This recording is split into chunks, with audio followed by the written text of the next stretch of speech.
Hello and good morning everyone. आज के इस लेक्चर में हम न्यूक्लियर फिजिक्स के एक प्रॉब्लम को डिस्कस करेंगे जो कि एक स्टूडेंट्स के द्वारा पूछी गई है और प्रॉब्लम है अपने पास बीटा डीके के ऊपर। और ये जो टॉपिक है वो बेसिक नॉलेज के साथ साथ एग्जाम पॉइंट ऑफ व्यू से भी बहुत ज़्यादा इंपॉर्टेंट है और ये काफ़ी टाइम एग्जाम में पूछ लिया जाता है। ठीक है, तो सबसे पहले हम इसके बेसिक इंट्रोडक्शन के ऊपर बात करेंगे, इसको फिजिकली समझने की कोशिश करेंगे, उसके बाद इसको एग्जाम में किस टाइप से लिखना है उसके ऊपर बात करेंगे। ठीक है, तो अपने पास जो अनस्टेबल न्यूक्लियाई होते हैं वो अनस्टेबल न्यूक्लियाई खुद को स्टेबल करने के चक्कर में लगातार टूटते रहते हैं और जब वो टूटते हैं तो उनके अंदर से स्पॉन्टेनियसली पार्टिकल का एमिशन होता है। कभी अल्फा पार्टिकल निकलता है, कभी बीटा पार्टिकल निकलता है और कभी गामा पार्टिकल निकलता है। अब इन तीनों में से अपने को स्टडी करना है बीटा पार्टिकल।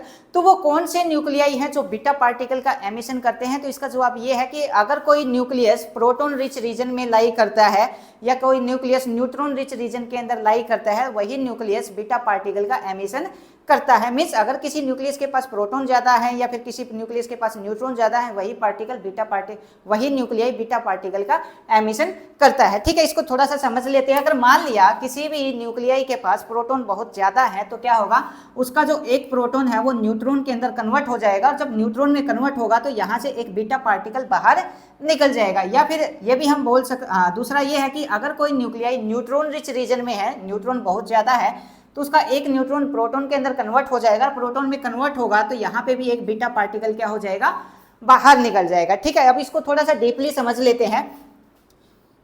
अपने पास क्या है, इधर है अपने पास न्यूट्रॉन और इस तरफ क्या है अपने पास प्रोटॉन और ये बीच में है अपने पास जोन ऑफ स्टेबिलिटी। ये वाला जो रीजन है इसको हम क्या बोलेंगे, जोन ऑफ स्टेबिलिटी।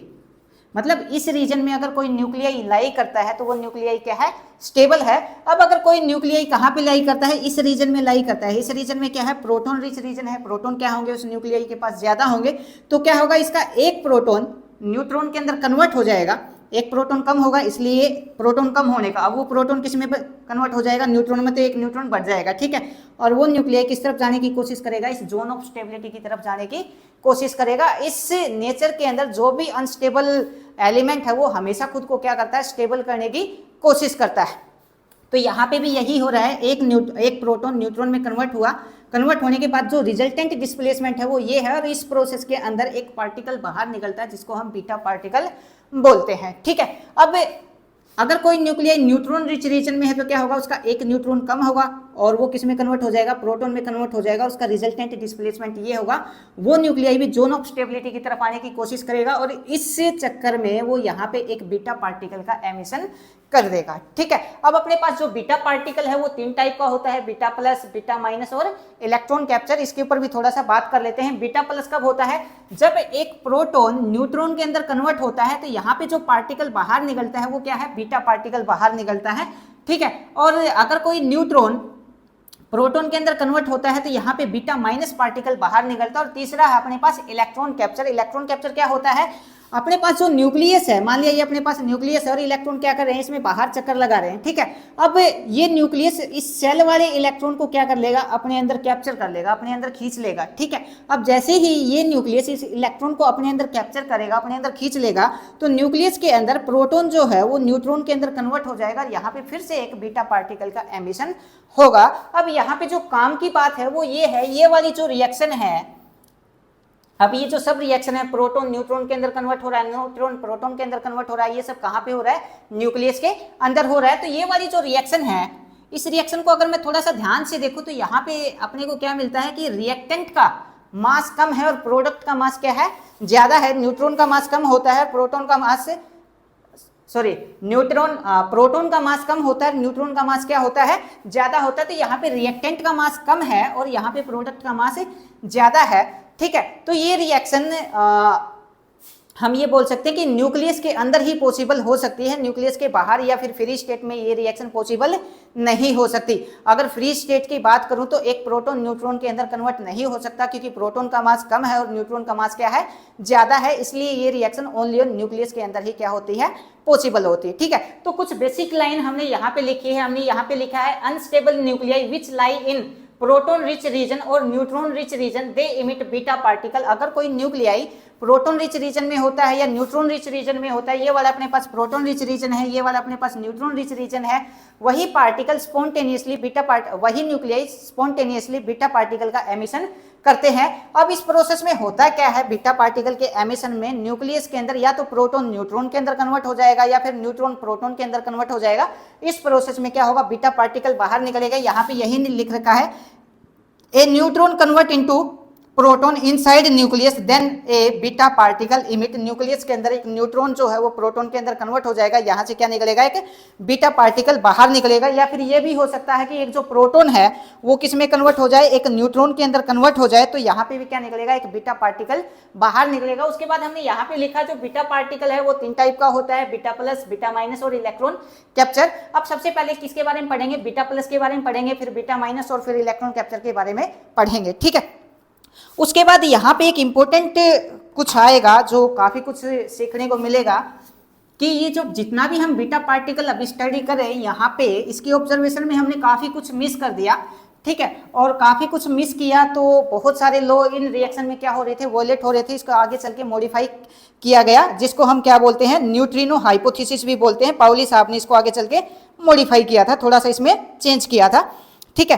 तो बीटा प्लस में हम क्या लिखेंगे, सबसे पहले अपने पास क्या है, बीटा प्लस है। बीटा प्लस में क्या है, न्यूक्लियाई के अंदर अपने पास जो प्रोटॉन है वो किस में कन्वर्ट हो जाएगा, न्यूट्रॉन के अंदर कन्वर्ट हो जाएगा। तो लिख देते हैं इसको भी, if A nuclei lie in proton rich region, if A nuclei lie in proton rich region, proton rich region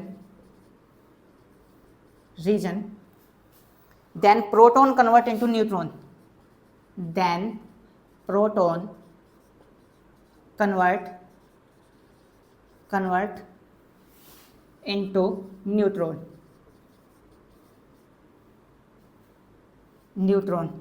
that is then beta particle, beta plus neutron to become stable,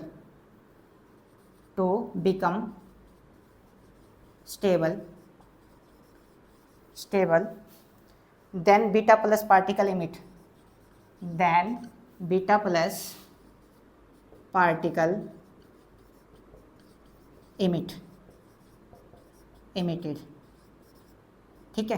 तो ये एक प्रोटॉन है, जो एक nuclei है जो proton rich region में है, किसमें कन्वर्ट हो जाएगा, न्यूट्रॉन के अंदर कन्वर्ट हो जाएगा। यहाँ से एक बीटा पार्टिकल क्या होगा, बाहर निकलेगा। जो बीटा पार्टिकल बाहर निकलेगा उसको हम क्या बोलेंगे, बीटा प्लस डी के, ठीक है। अब ये जो रिएक्शन है वो ओनली न्यूक्लियस के अंदर ही हो सकती है, क्योंकि प्रोटॉन का मास यहाँ पे कम है, प्रोटॉन का मास यहाँ पे कम है जो कि रिएक्टेंट है, और न्यूट्रॉन का मास ज्यादा है जो कि प्रोडक्ट है। तो ऐसा पॉसिबल नहीं हो सकता कि कोई रिएक्शन में रिएक्टेंट का मास कम है और प्रोडक्ट का मास ज्यादा है। तो फ्री स्टेट के अंदर ये रिएक्शन नहीं हो सकती, ये रिएक्शन ओनली न्यूक्लियस के अंदर ही टेक प्लेस कर सकती है, ठीक है। अब इस प्रोसेस में होता क्या है, मान लिया मेरे पास एक न्यूक्लियस है जिसका एटॉमिक नंबर कितना है, ए है, और मास नंबर कितना है, एटॉमिक नंबर Z है और मास नंबर कितना है, A है। तब ये जब ये न्यूक्लियाई बीटा पार्टिकल का एमिशन करेगा तो इसके मास में तो कोई भी चेंज नहीं आएगा, पर इसका जो एटॉमिक नंबर है या तो वो बाय 1 डिक्रीज करेगा या फिर वो बाय 1 इंक्रीज करेगा, किसके अंदर, बीटा डीके के अंदर। अब मैं इलेक्ट्रॉन बीटा प्लस की अगर मैं बात करूं तो यहाँ पे क्या होगा, ये अपने पास डॉटर न्यूक्लियाई है Z-1, यहाँ पे प्रोटॉन न्यूट्रॉन के अंदर कन्वर्ट हो रहा है, तो एक चार्ज क्या हो रहा है, कम हो रहा है। तो जो एटॉमिक नंबर है वो बाय 1 डिक्रीज कर जाएगा और मास नंबर सेम रहेगा, और यहाँ पे क्या होगा, एक बीटा पार्टिकल बाहर निकलेगा, इलेक्ट्रॉन प्लस, या फिर हम बीटा प्लस भी हम इसको बोल सकते हैं, ठीक है। अब अगर मैं यहाँ पे इसकी एनर्जी की बात करूँ, कितना एनर्जी ये रिलीज होगी, तो हम क्या लिख सकते हैं, Q B energy, Q energy of beta particle, इसको हम क्या लिखेंगे, mass of reactant minus mass of product, mass of reactant and mass of product, ठीक है। शॉर्ट में लिख दिया, mass of reactant and mass of product, ठीक है। अब यहाँ पे जो इस बीटा पार्टिकल की एनर्जी आएगी क्यू बी, जो निकलेगी वो क्या होगी, ग्रेटर देन किसकी होगी, 0 होगी। और जो बीटा पार्टिकल की एनर्जी ग्रेटर देन 0 है, इसका मतलब इसका फिजिकली मतलब क्या है, जो एनर्जी रिलीज होगी वो किसकी फॉर्म में रिलीज होगी, बीटा पार्टिकल की काइनेटिक एनर्जी की फॉर्म में क्या होगी, रिलीज होगी। तो यहाँ पे हम लिखेंगे release energy, energy release in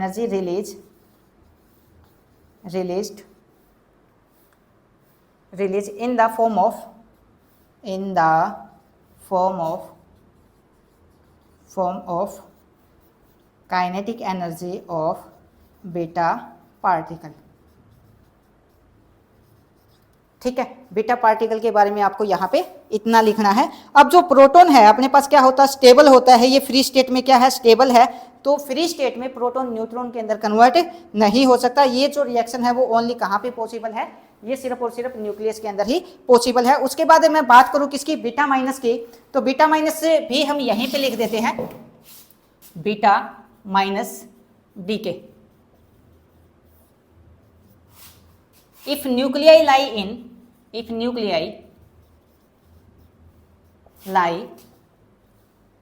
in neutron rich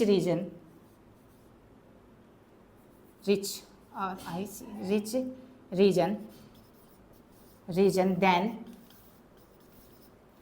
neutron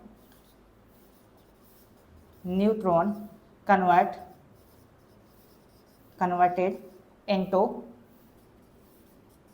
proton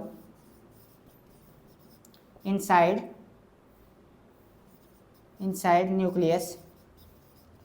nucleus to become stable,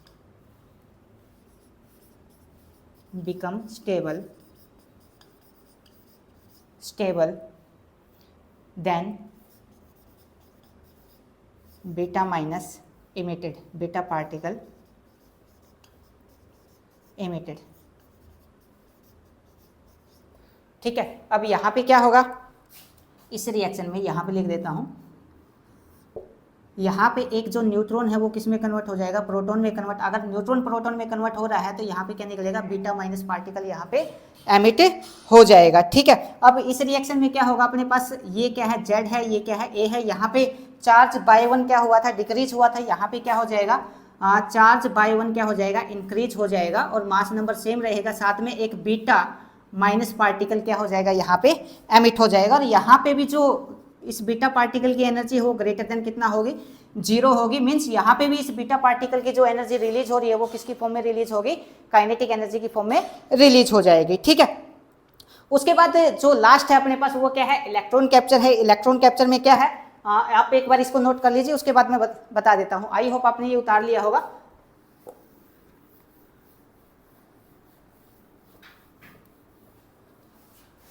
अब अपने पास है इलेक्ट्रॉन कैप्चर। इलेक्ट्रॉन कैप्चर के अंदर क्या होगा, यहाँ पे न्यूक्लियस में जो ऑर्बिटिंग इलेक्ट्रॉन है उस ऑर्बिटिंग इलेक्ट्रॉन को इलेक्ट्रॉन कैप्चर कर लेगा। जैसे ही इलेक्ट्रॉन कैप्चर करेगा तो एक प्रोटॉन किस में कन्वर्ट हो जाएगा, न्यूट्रॉन के अंदर कन्वर्ट हो जाएगा, और यहाँ पे बीटा पार्टिकल क्या हो जाएगा, इमिट हो जाएगा। Nucleus capture orbiting electron. Third है अपने पास electron capture.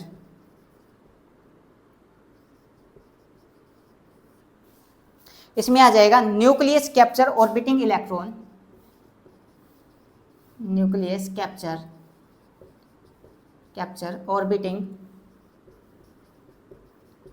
Orbiting electron and proton convert into neutron, and proton converted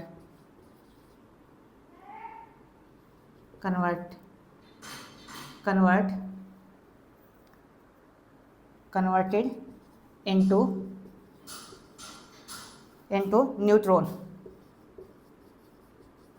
neutron inside